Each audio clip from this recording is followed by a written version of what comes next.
Oi,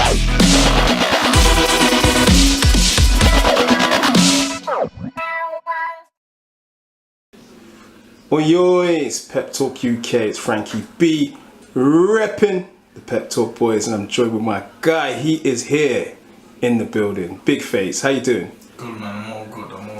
Yeah, so now it's been a while since that glorious time when you picked up the gold medal at the Commonwealth Games. What you been up to since? Done a bit of partying still. Yeah? I see you went on a boys' holiday, right? Yeah, we went on a beef for this. It's only right. It's good, man. You know, we had some good times and stuff. But yeah, I've still been in the gym and that, working hard.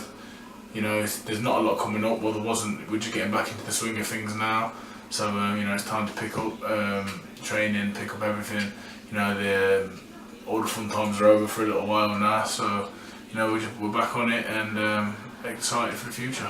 Extra focus. Yeah, man. So I'm pretty sure when you got that gold medal at the Commonwealth Games, the promoters, the people out there trying to tempt you into becoming pro, how has that been, resisting such lucrative offers?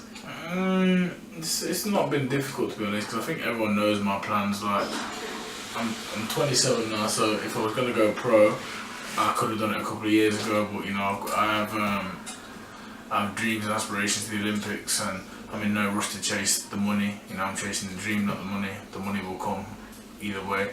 You know, because I back myself to go to the Olympics and do well, so it's not really a problem. There's been talks from different people, but more, you know, everyone knows what I'm about. Everyone knows in all the interviews I say I'm going to the Olympics, so it's all cool. See, you know, but boxing right now is booming, so it must be quite difficult and it must be quite tempting to resist, you know, that temptation to go pro. I mean, you've got some big nights of boxing that have happened over the past year. Yeah, of course. You know, I've been at most of them, and you know, like I say, I love boxing. I love amateur boxing. I love pro boxing. And, you know, when I'm sitting on the sideline, I'm thinking, you know, I could be in there doing big things and that. But to be honest, it doesn't. You know, there's nothing to me about being on TV and all this and all that. I know how pro boxing goes to business. I'm quite happy where I am. I get looked after well here with Team GB. You know, I'm progressing. I'm only getting better. 27 for a heavyweight. It's not old. I'm getting better. I'm getting fitter. I'm getting stronger all the time. I don't want a long pro career. At the end of it, I can't speak properly. You know, I'm having tough fights. Yeah. I want that Olympic platform. Take me in at a good level. 5 or 6 years. You know, get the big fights. You know, want the world title. As soon as I've got that world title, defending it and stuff like that, earning good money, you know, enough money to look after myself, that's me gone. I'm not in it to be, you know, one of these punch-drunk heavyweights that ends up broke. That's not my game. That's it. So it's about being smart and taking no punishment, as Mayweather says. That's it. 27, by the time I turn pro, I'll be 29. I could be out by 36, 37, a strong, fit, healthy man with the rest of his life to go and do whatever I want to do. Time's ready, a couple of years time, you know, let me trace that dream, get that dream, you know, try and do my best at the Olympics, and then after that, the professional game, but there, doors open. So obviously, you know, you've got a lot of sparring with pros. I mean, in terms of actually a measuring stick, I mean, where would you say, you know, from the good sparring that you've got, that you are right now? I could get in the mix right now. I know I could, you know, there's areas where I need to improve. I know that, I've seen that. You know, I'm surrounded by, you know, one of the best professionals in the world in Anthony Joshua, and I see what he does, I see his strengths, I see his weaknesses, I see where he works really hard, I see what he has to do. You know, it's not an easy job, so I proper, you know, take note to that, and I listen and all the time. He's got, but you know, I'm not far away from these guys. There's a lot of people out there which I beat. Easy, like, not easy. You bashed up a few guys in sparring too, yeah? Yeah, you know, you do your bit and that. What happens in sparring stays in sparring, right? Sparring, that's it, you know, it's a respect thing in this game. But I won't say bashing them up, but you know, I have competitive spars with people.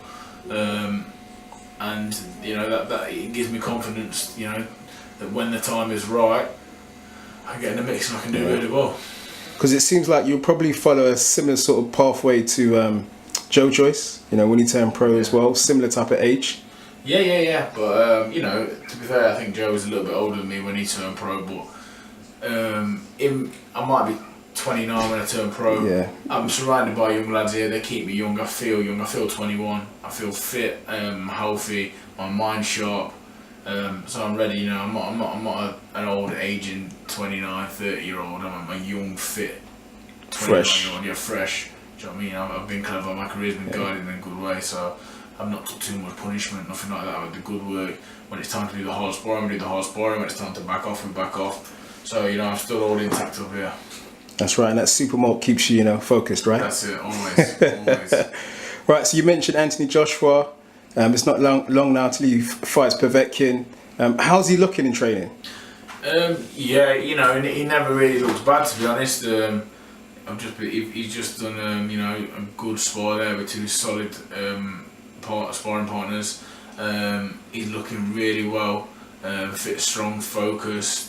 And he's one of these guys, like I say, you can only learn off him because the way he goes into camp, I've seen the progression of the camps, and now it's so professional that, you know, I struggle to see people beating him with the way he trains.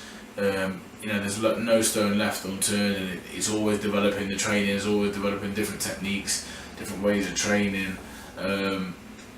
He looks sensational, if I'm honest, and you know, I think it's going to be a great night on the 22nd of September. It looks like he's going for a lot more speed, and it's part of his attributes. I mean, it seems like he's trimmed down quite a bit. Yeah, he's trim, he's lean, he's fit, he's sharp.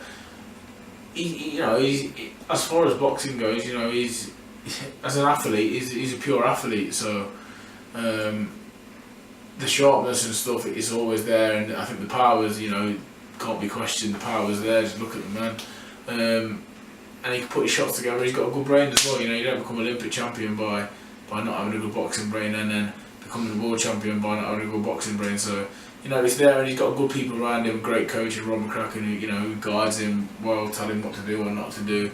Good friends, small circle, close circle, who he trusts in, and you know they're doing well. I've just noticed your Sheffield accent's coming on quite well.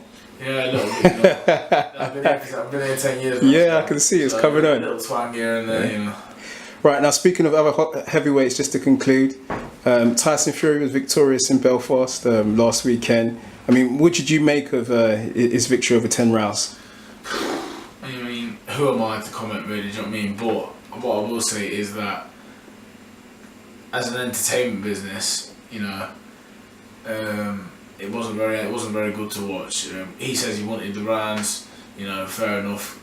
Get the rounds, mate. I'm sure you could have got better rounds in sparring with harder sparring partners than he had in front of him there, to be honest.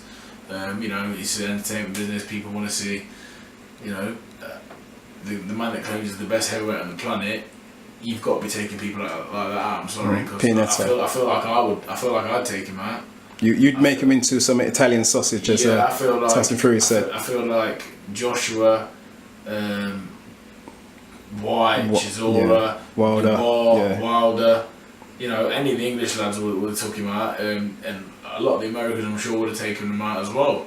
But he said he wanted the round, so you know that's up to him. But like I said, it wasn't very good for. I quite understand that, but for the mutual fan, I watched it with a few of my family. You know, they wasn't very impressed. Yeah, so based on that performance, do you feel like he's actually ready for an end-of-year super fight with the bomb squad, Mr. Deontay Wilder? On that performance, no. He took a few shots. I think we know Wilder's punching power. If he takes shots like that off someone like Deontay Wilder, it don't take long to catch up with you. He's a very good boxer, don't get me wrong, very elusive, very talented, but I think that if he, I think he's gonna. I don't know, because I don't think he's ever gonna be the Tyson Fury that boxed Klitschko. Because that was a great Tyson Fury. That was what you can claim after that performance. You can claim to be the best heavyweight, you know, in the world, because he did something which no one else was able to do for a long time. And you know, he moved well, he looked well. He had something in his eyes, you know, which I just don't see it anymore. I think with the layoff, the weight gain and stuff like that, you know, it's always going to be hard for him, but he believes in himself, his team believe in him, so best of luck to them, you know. And he's just a man trying to make a living, innit? Do you know what I mean? Like anyone else, so let him do it, let him crack on with it. So you're tipping Wilder? At the minute, yeah. At the minute, I've got to tip Wilder, you know. look at the rank. Well, they're both unbeaten, aren't they? But you know, with that punching power and the way that Fury's getting hit now, like he wasn't once upon a time, I've got to tip Wilder. Right, with the big phase, I'd like to thank you for your time, mate. It's been a pleasure. Remember to like, share, comment, and subscribe to Pep Talk UK. He's in the building, big face. My G.